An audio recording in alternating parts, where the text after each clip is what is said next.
So anytime around now, sort of from September, October, the winter coat's growing. If you're a competition rider, you might want to clip all year round just to maintain the coat.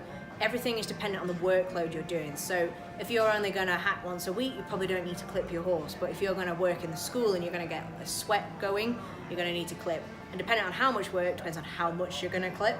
So whether that's just a bib clip or a full clip, is your horse going to be in the field? Is it going to be hunting? Does it want its legs still on to give it the provided warmth and protection? It just depends really what you're doing with your horse.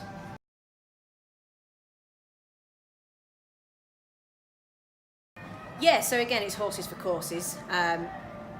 Primary reason for clipping anyway is to do with sort of a health benefit. So if you think if that hair is getting cold and wet, because obviously first of all it's going to sweat, then once the temperatures drop in, it's going to end up cold, wet, and it's going to need to be dried.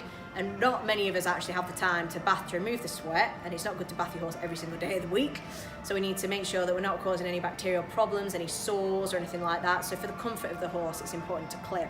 Different breeds of horses obviously have different requirements, have different jobs. So warm bloods are going to be used more, going to get high energy over cobs. I'm not saying that for everyone. There's a lot of super cobs out there, but generally speaking, it is horses for courses. If you've got different types of hair, you're going to need a different type of clipper.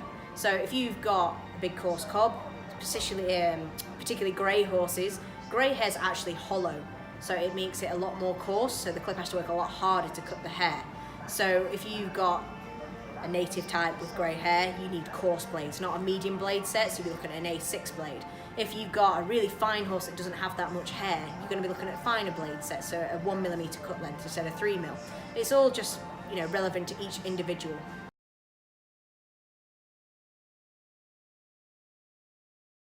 Okay, there's a few things to consider. One is yourself. So, have you ever clipped a horse before, or is this a first time experience? Has your horse ever been clipped before by somebody else, or is this new to both of you?